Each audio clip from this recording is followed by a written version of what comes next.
3. Parte 1. Desenvolvimento mediúnico. 3.1. Os serviços particulares não proporcionavam ensejo a excursões dilatadas e frequentes, em companhia de Alexandre. Entretanto, valia-me de todas as folgas nos trabalhos comuns. Havia sempre o que aprender, e constituía enorme satisfação seguir o ativo missionário das atividades de comunicação. Hoje à noite, disse-me o devotado amigo, observará algumas demonstrações de desenvolvimento mediúnico. Aguardei as instruções com interesse. No instante indicado, compareci ao grupo. Antes do ingresso dos companheiros encarnados, já era muito grande a movimentação. Número considerável de trabalhadores, muito serviço de natureza espiritual. Admirava as características dos socorros magnéticos, dispensados às entidades sofredoras, quando Alexandre acentuou: por enquanto, nossos esforços são mais frutíferos aos círculos dos desencarnados infelizes. 3.2. As atividades beneficentes da casa concentram-se neles, em maior porção, porque os encarnados, mesmo aqueles que já se interessam pela prática espiritista, muito raramente se dispõem com sinceridade ao aproveitamento real dos valores legítimos de nossa cooperação. E depois de longa pausa, prosseguiu: é muito lenta e difícil a transição entre a animalidade grosseira e a espiritualidade superior. Nesse sentido, há sempre entre os homens um oceano de palavras e algumas gotas de ação. Nesse instante, os primeiros amigos do plano carnal deram entrada no recinto. Veremos hoje, exclamava um senhor de espessos bigodes. Veremos hoje se temos boa sorte. Não tenho vindo com assiduidade às experiências, comentou um rapaz, porque vivo desanimado. Há quanto tempo mantenho o lápis na mão sem resultado algum? É pena, respondia outro senhor. A dificuldade desencoraja de fato. Parece-me que nada merecemos no setor do estímulo por parte dos benfeitores invisíveis, acrescentava uma senhora de boa idade. Há quantos meses procuro em vão desenvolver-me? Em certos momentos, sinto vibrações espirituais intensas junto de mim. Contudo, não passo das manifestações iniciais. A palestra continuou interessante e pitoresca. Decorridos alguns minutos, com a presença de outros pequenos grupos de experimentadores que chegavam solícitos, foi iniciada a sessão de desenvolvimento. O diretor, tocante prece no que foi acompanhado por todos os presentes. 18 pessoas mantinham-se em expectativa. 3.3. Alguns, explicou Alexandre, pretendem a psicografia. Outros tentam a mediunidade de incorporação. Infelizmente, porém, quase todos confundem poderes psíquicos com funções fisiológicas. Acreditam no mecanismo absoluto da realização e esperam um progresso eventual e problemático.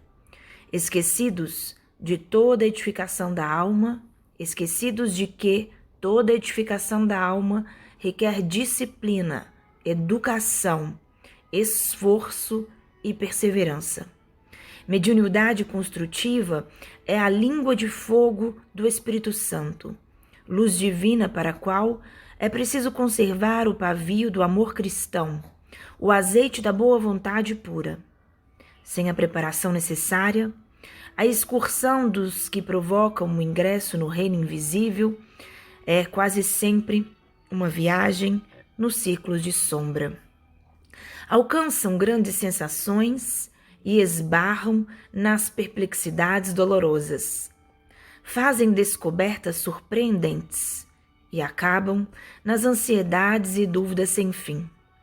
Ninguém pode trair a lei impunemente e, para subir, espírito algum dispensará o esforço de si mesmo no aprimoramento íntimo. Dirigindo-se de maneira especial para os circunstantes, o instrutor recomendou: observemos. Postara-se ao lado de um rapaz que esperava, de lápis em punho, mergulhado em fundo silêncio. Ofereceu-me Alexandre o seu vigoroso auxílio magnético e contemplei-o com atenção. Os núcleos glandulares emitiam pálidas irradiações. A epífise, principalmente, semelhava-se à reduzida semente algo luminosa. Repare no aparelho genital, aconselhou-me um instrutor gravemente. Fiquei estupefato. As glândulas geradoras emitiam fraquíssima luminosidade, que parecia abafada por aluviões de corpúsculos negros, a se caracterizarem por espantosa mobilidade. Começavam a movimentação sob a bexiga urinária e vibravam ao longo de todo o cordão espermático, formando colônias compactas nas vesículas seminais, na próstata, nas massas mucosas uretrais, invadindo os canais seminíferos, e lutavam com as células sexuais, aniquilando-as. Nota do editor: 4. Canais seminíferos.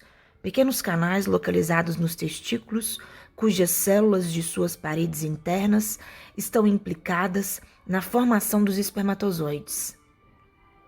As mais vigorosas daquelas feras microscópicas situavam-se no epitídimo. Nota do editor: 5. Epidídimo.